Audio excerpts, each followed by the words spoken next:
La Chambre des notaires du Rhône vous présente Mon notaire et moi.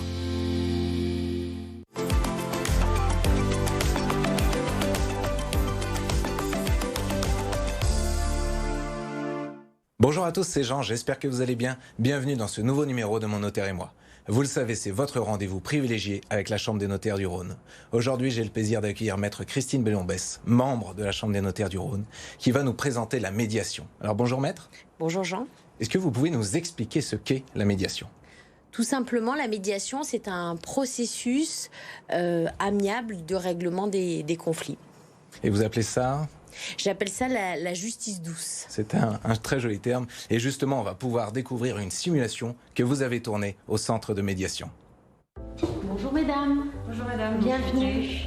Dans cette simulation de médiation, les deux parties réunies sont une employeuse et une employée.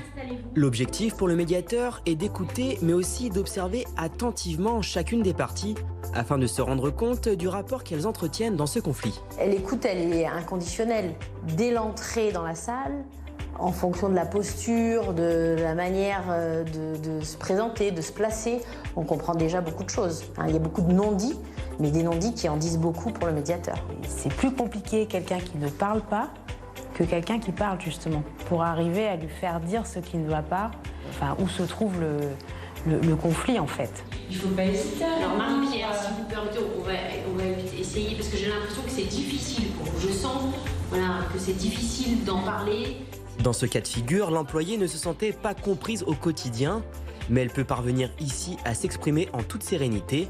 Je ne suis pas bien quand je viens travailler parce que je sais qu'ils vont m'embêter toute la journée. C'est aussi un moyen de trouver une issue au conflit sans avoir à passer par la case du procès.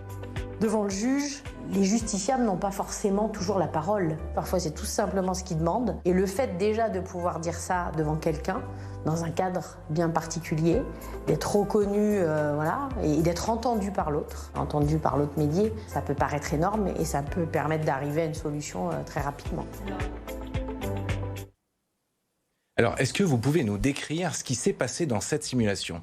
Alors dans cette situation, on était dans le cadre d'une entreprise entre un employeur et son employé, avec manifestement une relation un petit peu déséquilibrée entre les deux médiés, et un décalage de perception de ce qui se passait dans le cadre de l'entreprise, notamment pour cet employé.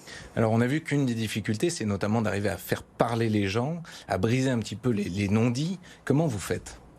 Alors, briser les non-dits, on a une petite arme qui s'appelle l'entretien individuel. Quand on sent véritablement qu'une personne a du mal à parler, on peut lui faire l'aider à parler, la prendre en entretien individuel pour lui permettre d'exprimer ce qu'elle a à dire.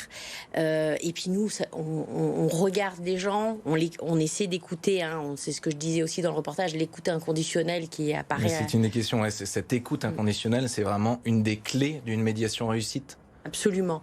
C'est-à-dire que les médiés viennent là, on est là pour les écouter, on n'est pas là pour leur donner de solutions toutes faites, et ça paraît important, c'est vraiment le langage du corps, c'est le langage des mots, c'est une procédure orale, et on laisse effectivement les médiés un petit peu vider leur sac pour pouvoir arriver ensuite à une solution.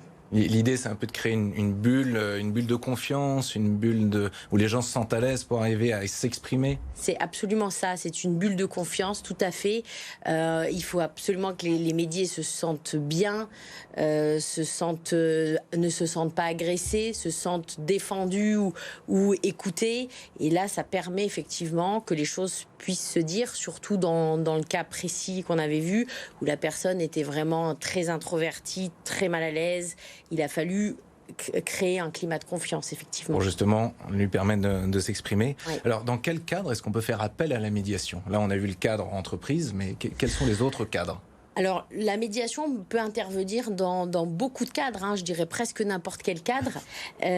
Donc, ça peut être des conflits familiaux, des conflits entre voisins, un conflit dans le milieu scolaire, avec votre banque, tout est à peu près possible, entre professionnels.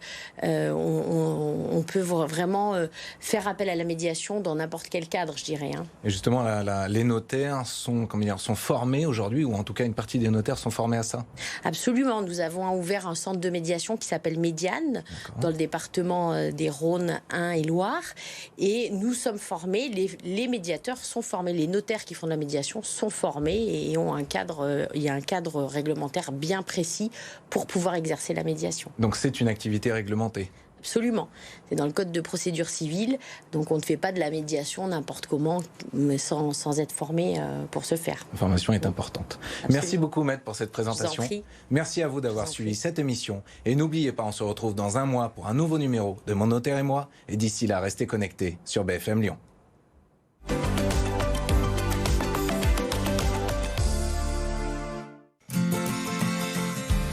La Chambre des notaires du Rhône vous a présenté Mon Notaire et moi.